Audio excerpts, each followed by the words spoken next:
guys, welcome back. This is your boy Adamslink. How you guys doing? Welcome to another crazy video, guys. Firstly, good morning, good afternoon, good evening, depending on where you are watching this video from. So let's talk politics. Let me just give you a recap of the things that we're going to be discussing. So we're going to be looking at an update concerning Eke Ekweremadu's case. Of course, you already know the former deputy Senate president was arrested alongside his wife for organ harvesting in UK and human trafficking. And also, we're going to check out Peter Obi's case as well involving the North. So there's a juicy story on that. We don't go anywhere, guys. Just stay tuned. Then we're going to check out a little bit on Atiku and Tinubu and other issues. The one that shocked me the most is a Yahoo boy that was sentenced to 235 years behind bars for fraud amounting to over 500 million naira. 235 years behind bars. Well, let's start with Eke Ekweremadu's case. Of course, you already know what's happening. Himself and his wife were arrested in UK for organ harvesting and human trafficking. You know, their daughter is sick and they need a kidney transplant, so they brought someone all the way from Nigeria to the UK to do the transplant, and the donor said he's 21 years old, but the donor went to UK to say he's 15 years old, and meanwhile national identification all those let me say age verification agency in Nigeria are saying he's 21, and meanwhile the guy's brother said he's 25. So that's the issue now. They're trying to clarify. And meanwhile, to defend themselves, the former deputy Senate president Ike and his wife have, however, sued the National Identity Management Commission, that is NIMIC, and also Nigeria Immigration Service, because of course they did the age and the passport. So why didn't they get it right before? Why didn't they get it right, the age right? So let's see if that one will work for them. And meanwhile, guess what? The federal government, according to this news, check it out, they said the Nigeria High Commission in the UK has engaged the services of lawyers to defend Senator Eke Ekweremadu and his wife, Beatrice, over allegation of organ harvesting. Well, that was so quick, guys. That was so quick. Well, it's in Nigeria, though. I think there are some certain things that they are meant to enjoy.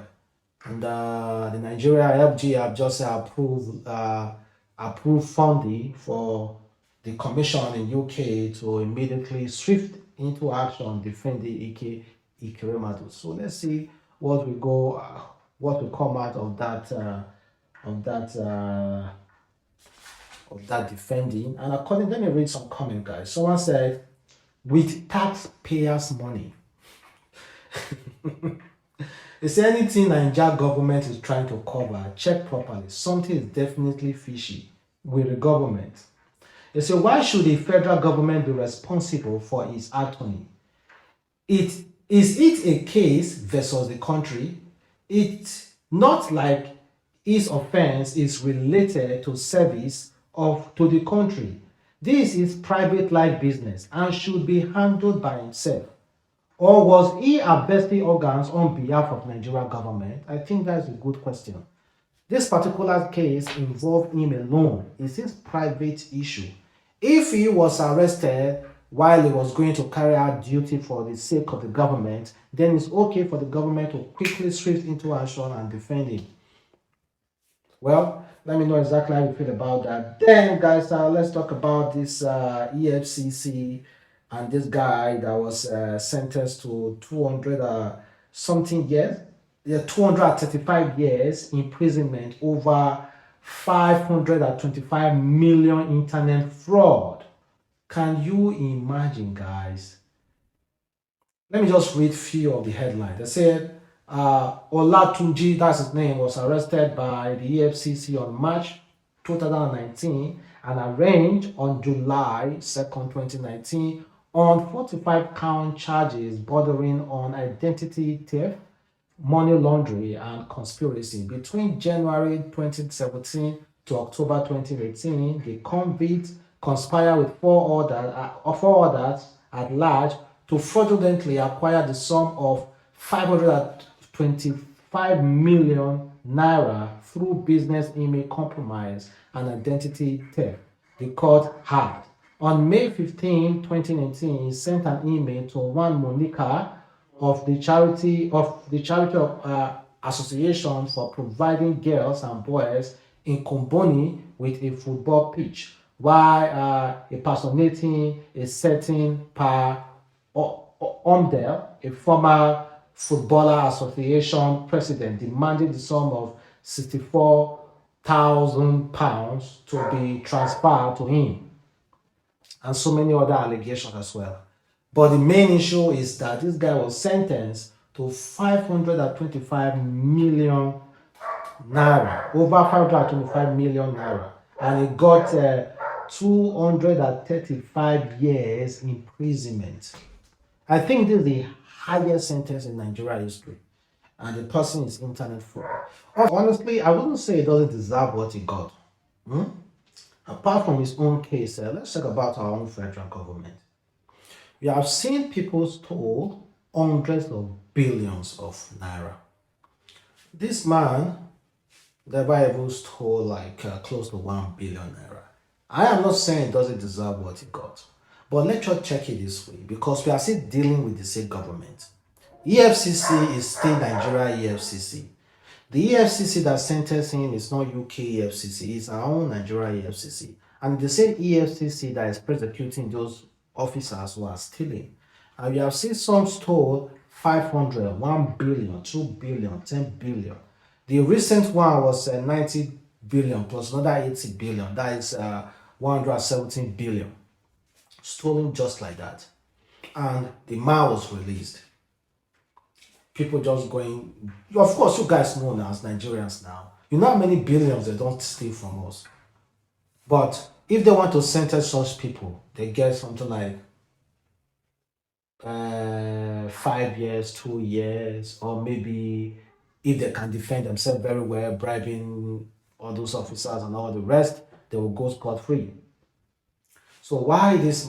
Just check out this sentence: 235 years behind bars, over slightly more than £500 million naira. It's unfair to him, it's unfair to him. But I think it's way more unfair to Nigerians that this guy is getting this kind of years, and our own politicians are going away with it. The other thing they are trying to tell us is that still big and get lesser sentence. If you steal, after all, if someone steal 20 naira in the market, jungle justice. But if someone steal like 100 million naira in office, you get a little bit of punishment. Then if you steal billions, you can bribe your way through the system. They are encouraging people to go and steal more. So let's talk about Peter Obi. I was so surprised hearing this statement coming from one of President Muhammadu Buhari's aide, that is Bashar, who has always, on numerous occasions, castigated Peter Obi. You know, we have been talking about the relationship he has with the North, that he might not win, that the Northerners might not vote for Peter Obi. Peter Obi is not popular in the North. Peter Obi is always popular, is only popular in the internet, in social media, Twitter, and all the rest. But let me tell you guys, they are threatened. That's for sure. And Bashar said, let me confess. The name Peter Obi alone is a movement to beat. I was in Kano over the weekend, and to my surprise, everywhere is PO.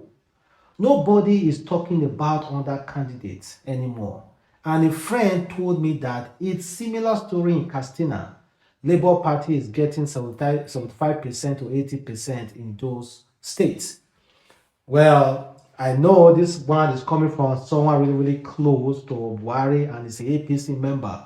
But that doesn't mean we should just take, you guys who are supporting Peter Obi should just take it like, okay, it seems like the work is done, and go and relax. Just relax. See, do some work. This man might just be trying to deviate you from the real goal.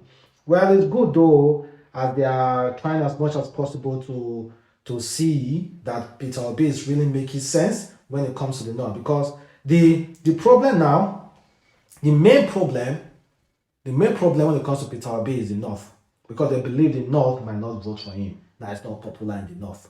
And majorly said, we have seen some southern governors, southern people saying that they don't think Peter Obi, they do not want to waste their vote on Peter Obi. And check out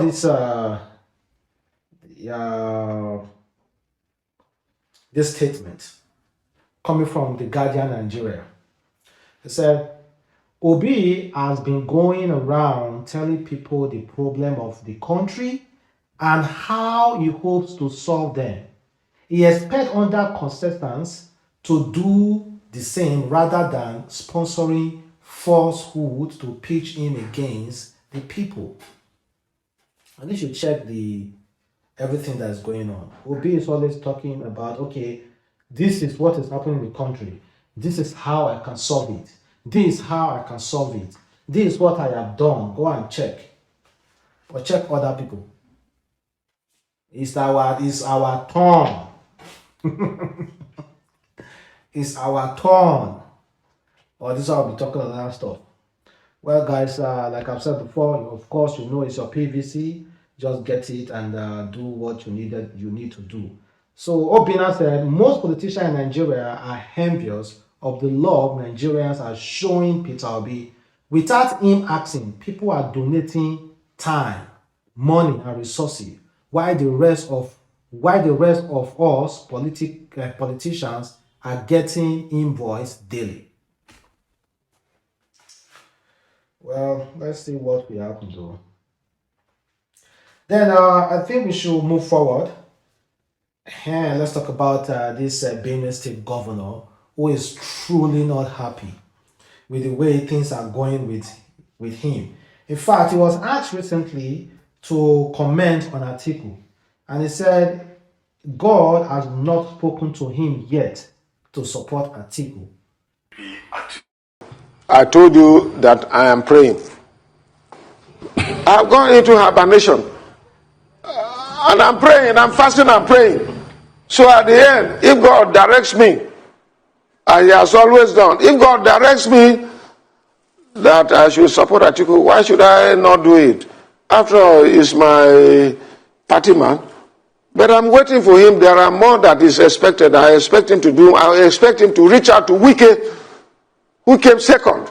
And he denied him the popular view of PDP members. 14 out of 17 say that Wike should be the VP. In his wisdom, he chose that he should be Governor Okowa. Governor Okowa is a nice man. He's my friend. And I have no problem with him. But if we are in a democratic era, 14 people out of 17 say that it should be Wike, and he, in his wisdom, gave it to Okowa, I expect more explanation. I expect him to talk to Wike first, that we're supporting. I expect him to even reach out to some of us so that together we can work as a party. So, but the bottom line is that for me, I've gone into hibernation and I'm praying, and at the end, whatever God directs me, I can assure you that I would. We are getting the whole gist. 17 delegates, the caucuses in PDP, they voted Wike as the vice president. 14 out of 17. That's to tell you only 3 voted Okowa, and Atiku decided to pick Okowa. And Atiku approached Wike on that primaries and said, I need you. I need your support. So let me get this straight. I am your party member. You say you need my support. I want to be your VP. People agreed for me to be your VP. But you say you need my support. Now the time has come. You throw away that VP slot that is meant for me. You gave it to someone else. And yet you say you need my support. So I'm good to support you. But I'm not good to share from the glory, right? Man, if I maybe weak, honestly, you know, will come near me or they tell me to make agree or support. Honestly, From Wike, I no agree. I no agree. Honestly. So everybody thought Wike would be the VP. Everybody thought Wike would be the VP, not to our core. But I think Atiku will do the need to do. And also, the governor also has something to say about himself not able to pay salary in Benue State. Also faulting the federal government for sabotaging his efforts to pay salary. Check. Why is that you cannot pay salaries? Why is that you cannot sustain your state? It is very simple. This is the blackmail of the federal government against me, who is speaking the truth against the injustices that are being perpetrated against my state and against other parts of Nigeria. Go and ask them, what did they do in other states? Did they not support the state to pay salaries? Why is it that just 2 weeks ago, when I applied to collect loan, not from federal government, from bank, to offset the arrears of salaries that I inherited, over 70 billion naira.